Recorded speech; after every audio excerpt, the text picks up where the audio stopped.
আসসালামু আলাইকুম সুপ্রিয় দর্শক, কেমন আছেন সবাই? আশা করছি সকলেই ভালো আছেন। 2026 সালের মার্চ মাস অনুযায়ী মালয়েশিয়ার কলিং ভিসা কবে খুলবে এবং মালয়েশিয়া কলিং ভিসা পুরো দমে চালু হওয়ার কোনো সুনির্দিষ্ট তারিখ বা সরকারি ঘোষণা এখনো দিয়েছে কিনা? তো বন্ধুরা, এখনো সুনির্দিষ্ট তারিখ বা সরকারি ঘোষণা এখনো দেওয়া হয়নি।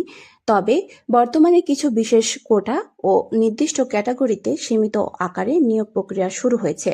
সর্বশেষ তথ্য অনুযায়ী কলিং ভিসার বর্তমান অবস্থা আজকের ভিডিওর মাধ্যমে আমরা তুলে ধরব। কেস বাই কেস নিয়োগ 2025 থেকে 2026 সালের জন্য মালয়েশিয়ার সরকার কেস বাই কেস বা বিশেষ প্রয়োজন ভিত্তিতে নির্দিষ্ট কোঠায় বিদেশি কর্মী নিয়োগের আবেদন গ্রহণ শুরু করেছে। ই ভিসা স্থগিতাদেশ সিস্টেমের উন্নয়ন কাজের জন্য সম্প্রতি সব ধরনের নতুন ই ভিসা আবেদন সাময়িকভাবে স্থগিত করা হয়েছে। সিস্টেম আপডেট শেষ হলে আনুষ্ঠানিকভাবে পুনরায় কার্যক্রম শুরু হবে বলে জানানো হয়েছে।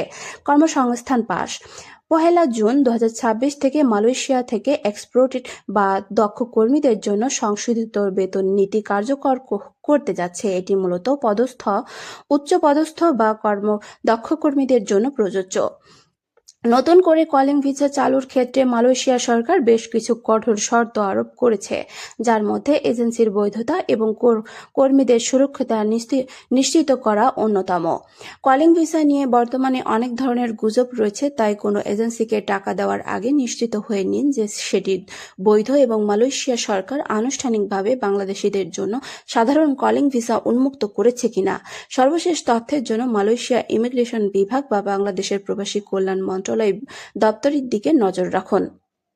2026 সালে মালয়েশিয়ার কলিং ভিসা চালুর বিষয়ে সুনির্দিষ্ট কোনো তারিখ এখনো সরকারিভাবে ঘোষণা করা হয়নি। তবে 2025 সালের শেষের দিকে 2026 সালের শুরুতেই কেস বাই কেস ভিত্তিতে কর্মী নিয়োগ চলছে এবং নতুন কোঠার জন্য নিয়োগকর্তারা আবেদন করছে। ই ভিসা সিস্টেম রক্ষণাবেক্ষণের জন্য সাময়িক স্থগিত থাকলেও প্রক্রিয়াটি চালু থাকার সম্ভাবনা রয়েছে। কলিং ভিসা সংক্রান্ত বিশেষ আপডেট মালয়েশিয়া নিয়োগকর্তারা 2025 থেকে 2026 সালের কর্মীদের নিয়োগের ক্ষেত্রে বিশেষ কোটায় আবেদন করতে পারছেন। কৃষি, বাগান ও খনি খাতের উপখাতগুলোতে কর্মী নিয়োগের সুযোগ রয়েছে।